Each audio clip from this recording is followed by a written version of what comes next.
Now, on to the second Laputa relic. I would like to truly depict the aerial empire Laputa from 2,500 years ago.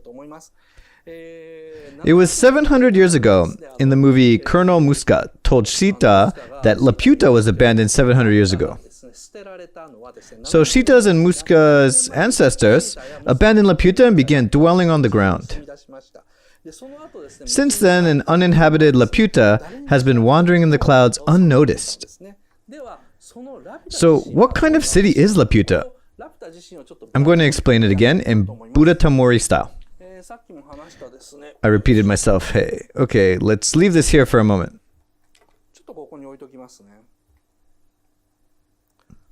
This is a model of Laputa, the aerial kingdom, that was destroyed 700 years ago. The size of this Laputa has not really been addressed anywhere. There are plenty of verification websites because Ghibli-related work receives high traffic, but very few people describe the size of Laputa. But, thankfully, there's an easy-to-understand scene in the movie. This is that scene. It's a bit dark and hard to see, but this is the air destroyer Goliath. It's the latest airship owned by the military, and this is the scene where Goliath was docked next to Laputa. It's said to be 312 meters long, so if you look here, Laputa's diameter seems like it's approximately 500 meters. But if that's the size of Laputa, there seems to be an inconsistency, right?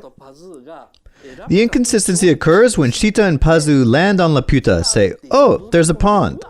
Look inside and go, "Whoa!" They're surprised that it actually isn't a pond. This is what it looks like from above. Shita and Pazu look very small from up here. When they look down from the narrow gap of what looks like a pond, there's an ancient stone city submerged in the water. You see some mysterious deep-sea fish swimming through it. It's a magnificent panoramic landscape. This large group of buildings is submerged in the water, but the depth seems to exceed 100 meters. Those buildings endlessly go down to the bottom. That means if the diameter of Laputa is 500 meters, then this pond-like place can't possibly fit in Laputa. There's no way an underwater city more than 100 meters deep would fit. That's just impossible. Then why is such a scene... oops, wrong picture. Why is Goliath featured in the scene? It's simple. Goliath is intentionally drawn large here. It wouldn't be scary if Goliath was depicted small. Goliath has been docked next to Laputa in order to highlight a sense of urgency and despair because the military has arrived. The size of Goliath is exaggerated in this scene. Actually, this model of Laputa is a paper toy. It's made from layered paper that is then precision laser cut. I happened to talk to the person in charge of producing this paper toy at a company called Sankei Art. It was a lucky coincidence. In Nihonbashi, Osaka, there is a huge otaku town, which I believe is the second biggest after Akihabara. In the center of that city, there's a building called Joshin Super Kids Land. It's about 6 stories high, and every floor is filled with toys and models. It's like the wonderland of your dreams. There are various toy stores all over Japan, but I think the most exciting store in Japan is probably Joshin Super Kids Land. So when I went there, I saw a lot of accurately detailed models produced by Sankei Art there. I was amazed and then was like, whoa, whoa, whoa. Then I noticed that differently assembled times were written on those models. This Laputa model said 7 hours. That light railway over here was about 7 to 8 hours. Larger models take more time. For example, Kiki's and Gigi's house from Kiki's delivery service takes 13 to 17 hours. The bathhouse model from Spirited Away takes 170 hours. I felt dizzy.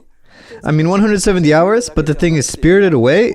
Models include not only the bathhouse, but also the clock tower, and pretty much the whole town can be turned into a paper toy. Most of them take 23 to 40 hours, and I was shocked. Then a man said he was in charge of these products, so I asked him whether it takes so long because the toys are made by amateurs, not professionals. Then he answered, no, professionals will require 170 hours. I was completely mind blown. Why does it take so much time and effort? Well, Sankei Art wasn't originally a toy maker. It was a company for architectural models. Later, the company became interested in Ghibli's architecture and made a proposal to Ghibli for permission to reproduce precise replicas of architecture from the movies. But Ghibli's response was, Hayao Miyazaki makes up the measurements, so you'll have a hard time. Then Sankei Art said, that's only normal when you create a set for films, and we can talk it over. Just like that, Sankei Art received the details from Ghibli, and they submitted questions regarding any inconsistencies. That's how these models are made. So these models are pretty accurate. There are some inconsistencies, but the company made it as realistic as possible.